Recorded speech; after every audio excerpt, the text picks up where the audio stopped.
Hey, Mark McGuinness, how are you? Thanks for joining me on today's little webcast. So this is a recording of the webcast done in August of 2020. Today we're sharing with you some great strategies around how to start conversations on LinkedIn.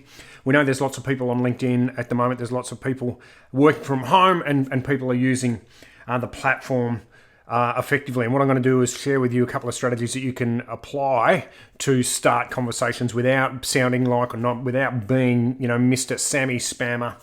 No one wants to be that. Now, the great thing about these strategies, and I just wanted to share with you really quickly, is that these strategies will also work offline. So these aren't LinkedIn only strategies. Today I'm going to present them to you in the way that they're delivered over LinkedIn, but you'll be able to take these strategies and apply them in your traditional sales outreach. And that's something I like to do is be able to take content that transcends across both social and traditional sales concepts. I'm really struggling with these people who think that digital selling is significantly different to regular selling and vice versa. Yep, the tactics around how you might do it might be slightly different, but the concepts are very similar.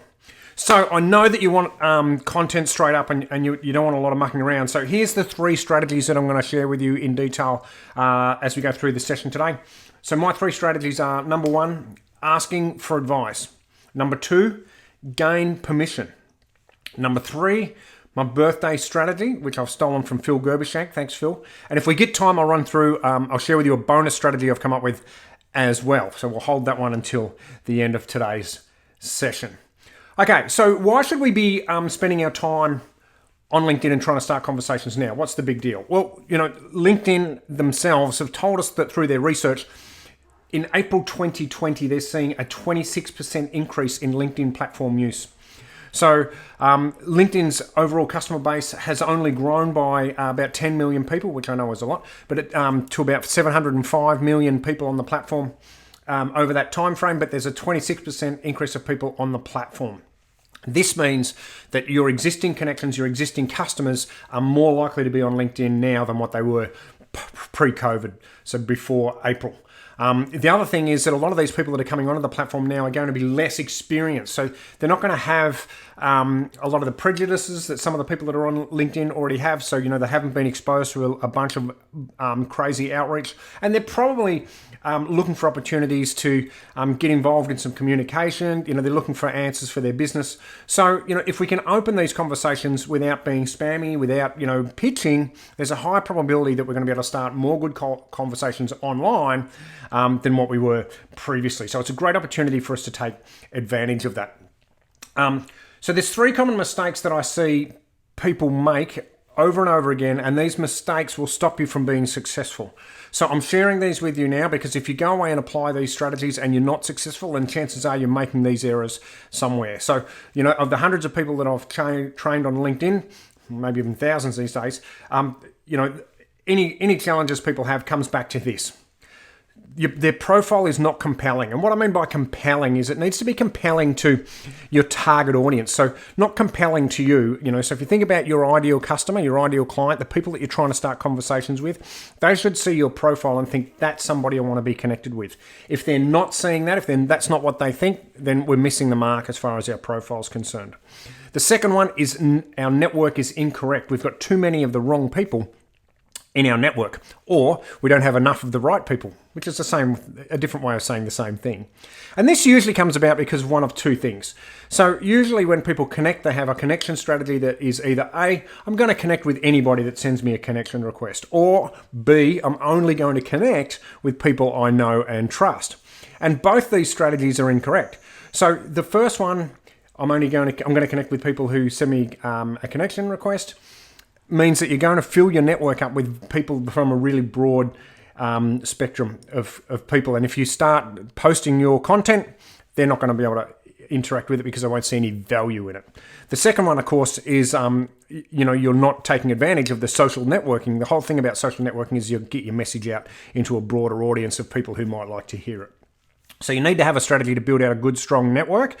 And a good way to check your network strength would be to do a search on LinkedIn, filter it by first connections, and then add those filters in to filter through to your ideal buyer. So, filter by geographical location, industry, filter by buyer type, CFO, CEO, VP of sales, whatever it is.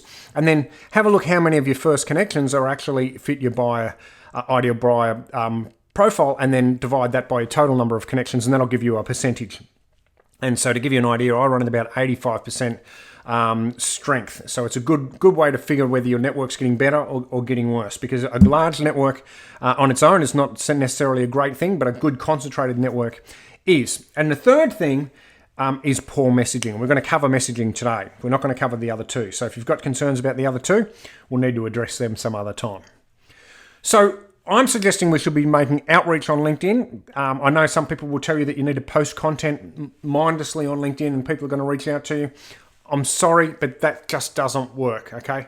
We need to have an outbound philosophy using LinkedIn the same way that we would any other channel. The reality is if you've got 30,000 or 100,000 people in your network, maybe you'll get some inbound, but that's going to take you 2 or 3 years to develop that in a meaningful way. We don't have that kind of time. I want to give you some strategies that you can start using straight away. So the overarching mindset is, we know what the current mode or the current standard of behavior is on social. Okay, and this is them listed here. So people typically, you don't see them before they send you a connection request. There is no customized connection request. If there is, it's cheesy, it's templated. And then when they reach out to you, they ask early and they ask big. When you say no or you don't answer them, they just disappear. You never see them again. So it's not about developing a relationship for a lot of these people at all. So now that we know what the standard person does, we just need to flip it and do something completely different. So let me give you some strategies around doing that. So the first one that I want to share with you is asking for advice. So what we're going to do today is look at my audio engineer, Tony Bottoms. So Tony does all of my podcast audio engineering, my post-production for the Boss podcast.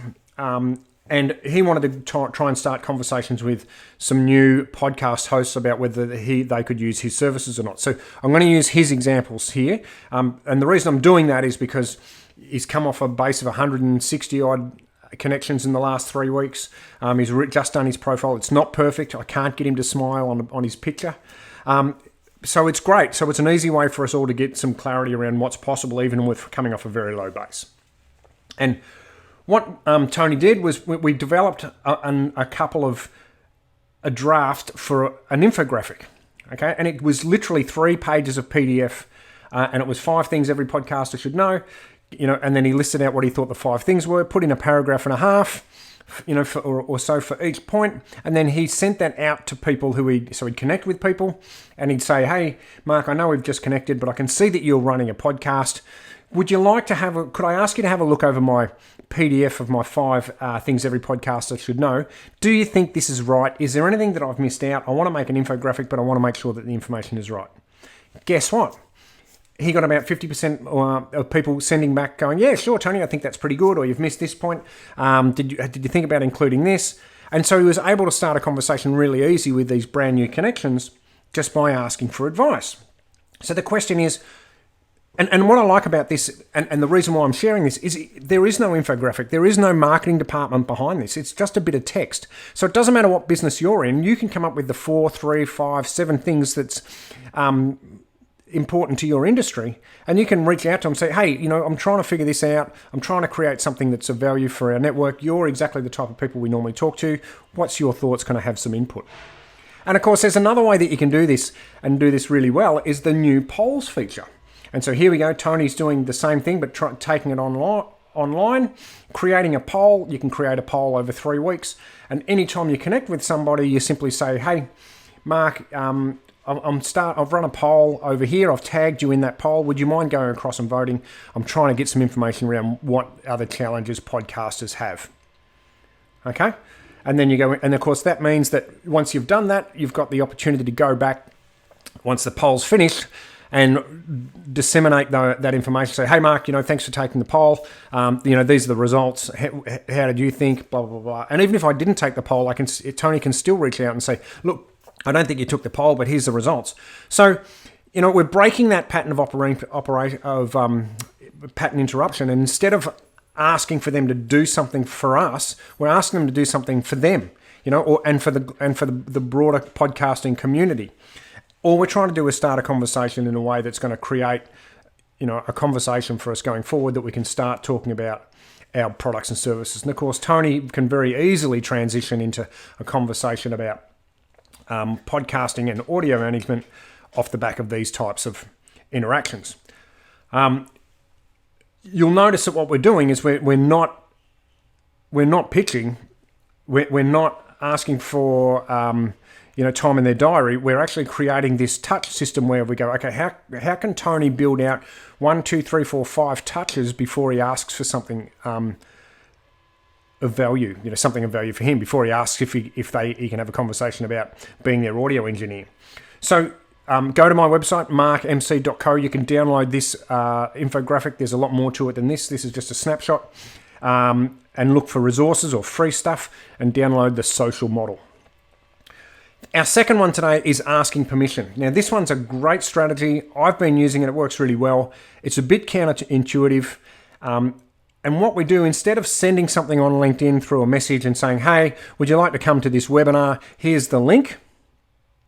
What you do is you go, hey, because you're in sales, it just made sense to let you know about this webinar. And this is the key phrase here. Because you X, it just made sense. So what is the context for the outreach? Okay, because you're in sales, because you're in marketing, because we're a new connection, it just made sense to let you know about this webinar I'm running.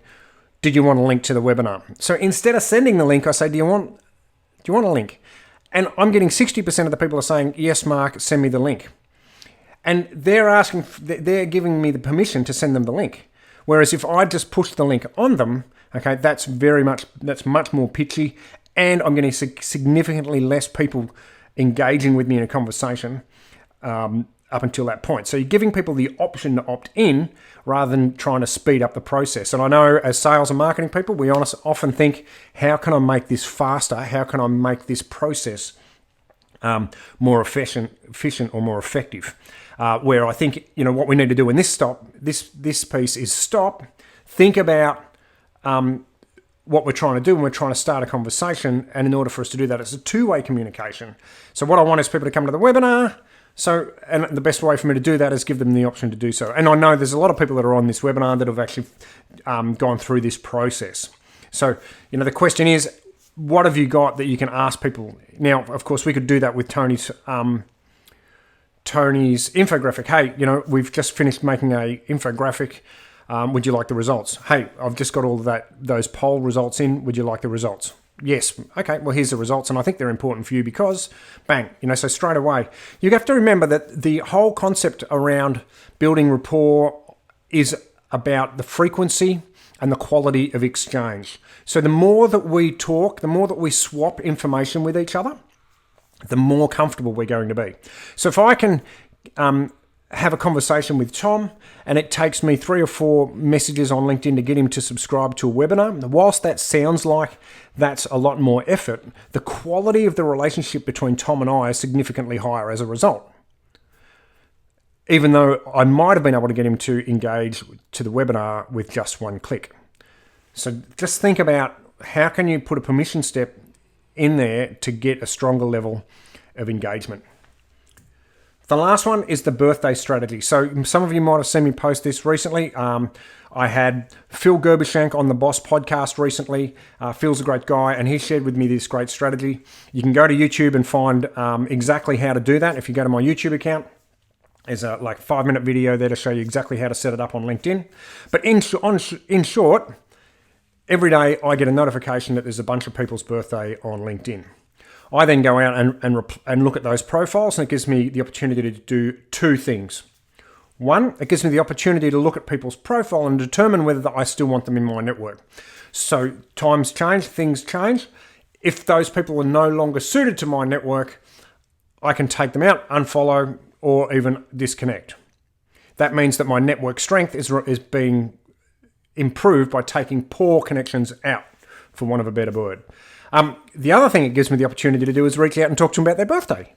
So this is one of 2 templates. I'm going to share the other one with you that I use to send to people for if it's their birthday. And I go, hey Tom, LinkedIn tells me it's your birthday. For no other reason, I thought I'd send you a quick message to say, thanks for being connected. Have a great day.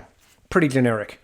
Hang on. But what I do is I go, by the way, it looks like you're out of work, in a new role, located in Sydney, in the sales space, been in marketing for a while. So, I put some sort of little thing in there, and then I say, look, if I or my network can help at all, please let me know. So that's my point where it's personalization. The thing with personalization is you don't need to personalize everything. You only need to personalize about 15 to 20% of a message for people to really feel like it's coming directly at them. So this is the template that I use, and I cut and paste that in, make those changes. It takes me a couple of minutes. Again, I'm getting about 50 to 60% response rates on this from the people that I choose to send the messages to. Of course, if I know the person very well, I'll send them a video message and say, hey, Tom, we've been connected forever. How's Margaret going? I saw it was your birthday, so I thought I'd better send you a video. All the best. This is the second message that I like to send. This one's a little bit better, but it just depends which one you're going to be most comfortable with. So this is my preference. So I go, hey, Tom, I noticed today's your birthday. Congrats. A couple of emojis, I like those. I hope you're having an awesome day. We've been connected for a while, and then I put what year, 2016, 17, whatever, and haven't swapped any messages. So then I change this, right? So it could be, hey, we've only just recently connected. We haven't had a chance to swap many messages, so I thought I'd use a birthday as an opportunity to reach out. Hey, we've been connected for a while, 2016, and I noticed we haven't swapped many messages at all, so I thought I'd used your birthday as an opportunity to reach out. Hey, we've been connected for a while, and I can see that we've swapped plenty of messages in the past, so I thought this would be a good opportunity to send you another one and say, hey, how are you going? So there's that sort of, you've got 3 or 4 options there, but I use this as my template, drop that in, and then change it from there. And then, like I said, most people I'm getting communication. Some people I've had 10 different messages with after giving them the birthday strategy. And you might be saying, so Mark, how is this going to help me drive my goals in relation to sales? So with the birthday strategy, whilst you're doing that, you're having a close inspection of everyone's LinkedIn accounts, and then when you see your perfect client, they will, and you send them the congrats, I see we're connected, blah, blah, blah, been connected for a while, haven't swapped a message. They come back and say, thanks very much. You can then go back and engage with them, not straight away, because that will be a little bit transparent, but maybe the day or 2 days later. And a good example is there was a gentleman in Brisbane who I sent this exact message to 2 weeks ago, and I noticed he's absolutely perfect client of mine. He's in the business-to-business services, right in my sweet spot. And I thought, God, this guy's perfect. So I didn't say, here's your birthday message and we should be doing business. I sent the message. He replied back 2 days later, and I waited a week and a half, and I sent the message and I said, hey, Tom, look, when I sent that birthday message the other day, I noticed that you're exactly like some of the clients that I work with here in Sydney. They typically are looking to try and grow as much pipeline as possible. Is that something that you're focusing on at the moment? If so, maybe I can share a part of my new book with you. He's come back and said, yeah, well, actually, we're focusing on that now at the moment as well. If you've got a part of your book to share, that'd be great. And again, what I'm doing now is starting to move Tom into a situation where we can have a conversation in relation to me providing products and services to that company. And it all started with the birthday strategy. So there you go. They're the 3 strategies that I think we should be working on. You've got the birthday strategy. You've got asking for permission, which is really powerful and getting great results right now. And there's asking for advice. So how can you construct something to be asking for advice, whether it be an infographic or something else? How can you add an extra step to gain permission before you send them that message that you want? And can you apply the birthday message? Last slide from me today.